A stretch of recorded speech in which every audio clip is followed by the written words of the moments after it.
Mga kapatid na nananampalataya sa Allah, narito pa rin tayo sa panahon ng pagsasagawa ng Hajj, na kung saan ay marami ang mga layunin kung bakit ipinag-utos ang tinatawag na Hajj. Kabilang dito mga kapatid na nananampalataya sa Allah, sa pinakamalaking layunin sa Hajj o pinaka-purpose sa Hajj ay ang tinatawag na kalimatut tauhid. Ibig sabihin ay ang kaisahan ng Allah subhanahu wa ta'ala. Ang tauhid ay ang kaisahan ng Allah subhanahu wa ta'ala. Sa mga nagsasagawa ng Hajj mula sa iba't ibang bansa o saang mansulok ng mundo, ay isinasagawa nila ito sa pamagitan ng paniniwala, pananampalataya o pagsasabuhay sa kaisahan ng Allah subhanahu wa ta'ala. Pagpapatunay na wala ng ibang Diyos na karapat-dapat sambahin maliban sa Allah subhanahu wa ta'ala, ang tinatawag na la ilaha illallah. Kabilang din dito sa layunin ng pagsasagawa ng Hajj ay ang pagkakaisa. Ang pagkakaisa ng mga Muslim. Kasi biruin natin sa mga araw na ito ay pari-pareho. Pari-pareho ang intensyon, pari-pareho ang kanilang mga gawain na pagsamba, ibada, mga taat, pari-pareho ang kanilang mga kasuotan. Mga nagsasagawa ng Hajj. Kabilang din dito mga kapatid na nananampalataya sa Allah ay yung hindi magkakaiba-iba. Nagbibigay ito ng aral na hindi dapat na grupo-grupo ang mga Muslim. Isa lang. Mapansin natin yung mga nagsasagawa ng Hajj, isa lang talaga. Hindi nagkakaroon ng grupo-grupo. Kasi isa lang ang mga gawain, isa lang ang mga intensyon, isa lang ang mga hangarin, o kaya isa lang ang kanilang mga ginagawa sa mga araw o sa mga oras na ito.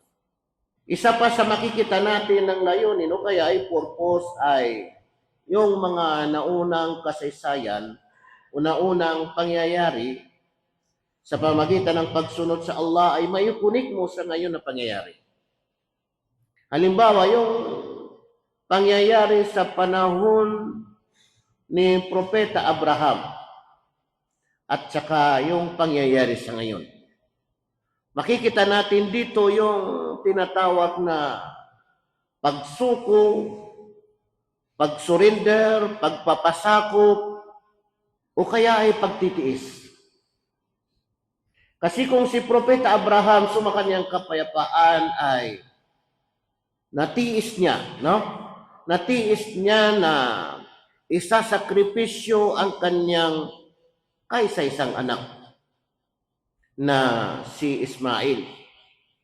Walang pagdududa.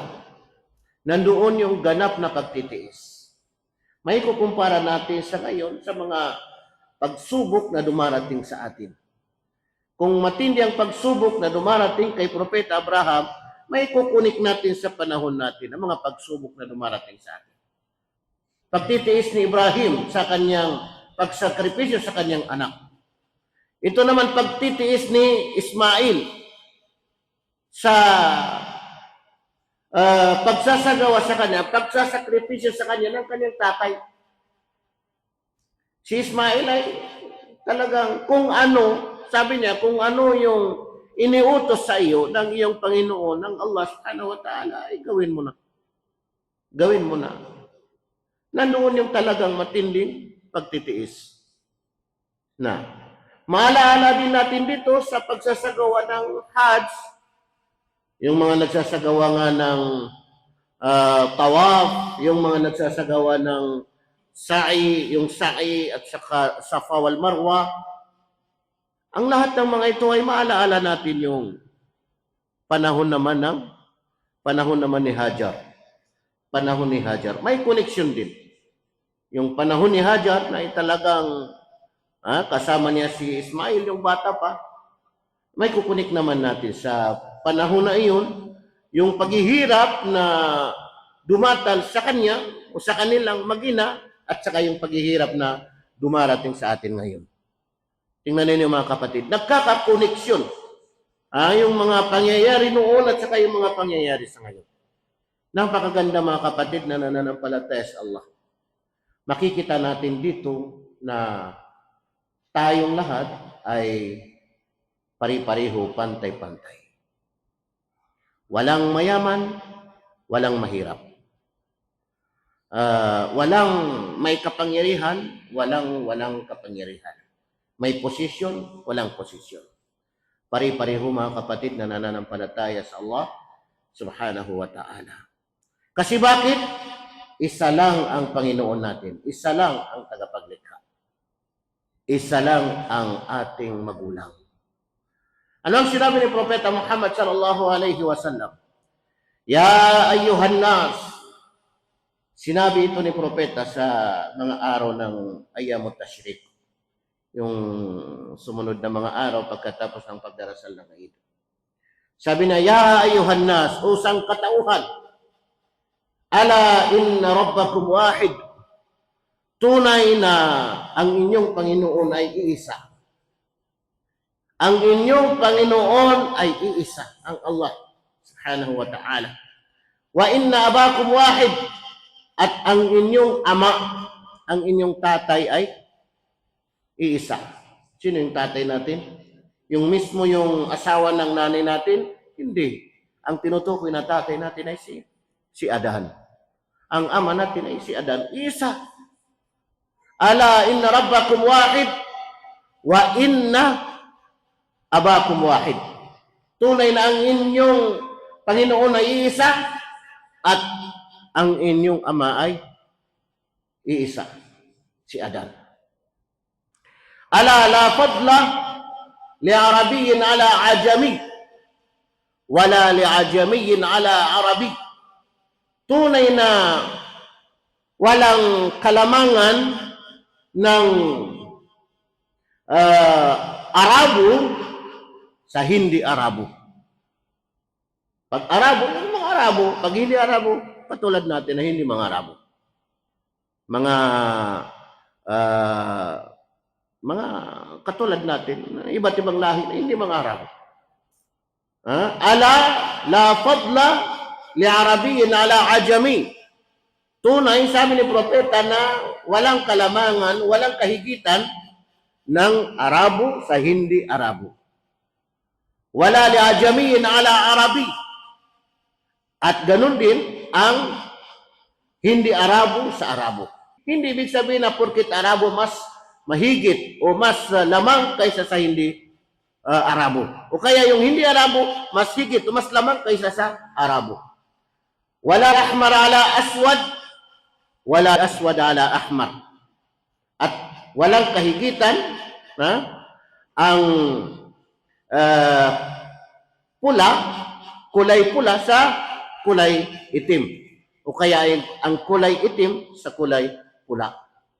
Sa ibang salaysay ay makikita natin na la fadla li Arabiyyin ala ajami wala li ajamiyyin ala Arabi. Walang kahigitan ang Arabo sa hindi Arabo ni ang hindi Arabo sa Arabo. Wala abyad ala aswad, wala aswad ala abyad. At walang kahigitan ng maputi sa maitim ni ang maitim sa maputi. Ibig sabihin, hindi tinitingnan kung ano ang mission mo at hindi rin tinitingnan kung ano yung kulay mo. Kay maputi ka, kay maitim ka, o ano mang kulay mo. Hindi ibig sabihin na mas mainam ka dahil maputi ka, siya naman ay maitim. O kaya mas mainam ka dahil maitim ka, siya naman ay maputi. Hindi doon makikita ang kahigitan. So anong kahigitan niya? Sabi ni Propeta, illa bittaqwa. Maliban na lamang sabi ni propeta sa takwa, yung pagkatakot sa Allah subhanahu wa ta'ala. Abalab, hindi ba naiparating ko na ito? Sabi ni propeta Muhammad sallallahu alaihi wasallam. Yung isang salay siya gano'n din, illa bittaqwa, maliban na lamang sa takwa, pagkatakot sa Allah subhanahu wa ta'ala. An-nasu min Adam, sa ibang salaysay, an-nasu min Adam wa Adamu min turab. Ang mga tao ay mula kay Adan. Ang mga tao ay mula kay Adan. Wa Adamu min turab. At si Adan ay mula sa putik, mula sa lupa. Tingnan ninyo mga kapatid, pari-pariho. Pantay-pantay, mga kapatid, na nananampalataya sa Allah. Hindi ibig sabihin na porkit mayaman ka, maliit ang tingin mo sa iyong kapwa na mahirap. Hindi ibig sabihin na porkit may posisyon ka, maliit ang tingin mo, mababang tingin mo sa walang posisyon. Hindi ibig sabihin na porkit maputi ka, maliit ang tingin mo, mababang tingin mo sa maitim. O hindi ibig sabihin na maitim ka, maliit o mababang tingin mo sa maputi. Ganun. Kasi pantay-pantay, maliban na lamang sa takwa. Yan ang sinabi ni Propeta Muhammad sallallahu alaihi wasallam. Illa bittaqwa, maliban na lamang sa takwa. Ano yung takwa? Ang pagkatakot sa Allah subhanahu wa ta'ala. Gawin ang ipinag-utos ng Allah. Iwasan ang ipinagbabawal ng Allah subhanahu wa ta'ala. Hindi porkit marami kang diploma, ay mainam ka na sa iba. Hindi porkit magaling ka magsalita ng Arabic, ay mainam ka na sa iba na hindi marunong mag-Arabic. Hindi porkit magaling ka magsalita ng English, ay mainam ka na sa iba na hindi magaling magsalita ng English. Kasi walang pagkakaiba. Illa bittaqwa. Yan ang tanda natin. Illa bittaqwa. Kung mayroon mang pagkakaibahan, kung mayroon mang kaigitan ng bawat isa, yun ay walang iba kundi ang takwa, ang pagkatakot sa Allah subhanahu wa ta'ala. So ngayon, nakita natin yung mga layunin, yung mga purpose ng pagsasagawa ng Hajj. Ang tauhid, ang kaisahan ng Allah, ang pagkakapantay-pantay, ang pagkakaisa, ang hindi pagkakahiwa-hiwalay. Napakarami ang mga purpose ng tinatawag na pagsasagawa ng Hajj. Pagsasagawa ng Hajj. Pero bakit patuloy pa rin, no? Bakit patuloy pa rin ang bawat isa sa mga pagkakasala, sa mga pagkakamali, sa mga paggawa na kung saan ay labag sa pananampalataya ng Islam? Yun ay kasi hindi natin alam. Hindi natin alam yung kalaban natin, yung kaaway natin. Na kahit na alam din natin ang kalaban natin, ang kaaway natin, pero hindi natin itinuturing ito na kalaban. Hindi natin itinuturing na kaaway. Anong sabi ng Allah subhanahu wa ta'ala? Inna ash-shaytana lakum aduwwun fattakhidhuhu aduwwa. Katotohanan, sabi ng Allah subhanahu wa ta'ala, ang shaytan, ang demonyo, lakum adu, ay para sa inyo kalaban. Kalaban. Aduwwun mubin. Sa ibang talata, aduwwun mubin. Maliwanag na kalaban. Fattakhidhuhu aduwwa. Ituring ninyo siya, yung shaitan, yung demonyo, ituring ninyo siya na kalaban. Yun ang problema kasi alam na natin na kalaban natin ang shaitan, pero hindi natin itinuturing na kalaban. Nananaig pa rin, hinahayaan pa rin natin na manaig yung kagustuhan ng shaitan. Lagi kang nagagalit, lagi kang nagahiblad, lagi kang nagrereklamo, lagi kang gumagawa ng mga eksena, lagi kang lahat kung ano-ano na yan ay makagagawa ng shaitan. Inna shaitana lakum aduwwun fattakhidhu aduwwa. Katotohanan ang shaitan para sa inyo ay kalaban. O kaya matinding kalaban. Maliwanag, latad na kalaban. Fattakhidhu. Yan. Dapat sundin natin ang utos ng Allah. Matapos niyang banggitin sa atin ang kalaban natin, ang latad na kalaban natin, ay sinabi niya, fattakhidhuhu aduwwa. Ituring ninyo siya na kalaban. Ituring ninyo siya na kalaban. Kung itinuturing natin na kalaban ang shaitan, maayos natin ang ating mga sarili, mga kapatid. Maayos natin ang ating mga sarili. Kasi bago tayo magsasalita, bago tayo kikilos, may isip natin ito agad-agad. Na ito ay kagagawa ng shaitan. No? Kagagawa ng shaitan. Ang daming mga fitna na dumaraan sa atin. Fitna sa pamagitan ng pagnanasa. Mga babae, fitna sa pamagitan ng mga kayamanan, salapi, fitna sa pamagitan ng mga posisyon o ano man dyan. Ang dami-daming fitna. Pero pagka itinuring natin na kalaban ng syaitan, hindi natin nabibigyan ng pagkakataon na ibig sabihin ay ma-drive niya tayo, kundi ibig sabihin malaya tayo sa ating pagsunod sa Allah subhanahu wa ta'ala, sa ating magawain na may ugnayan sa ating ibig sabihin ay pananampalatayang Islam.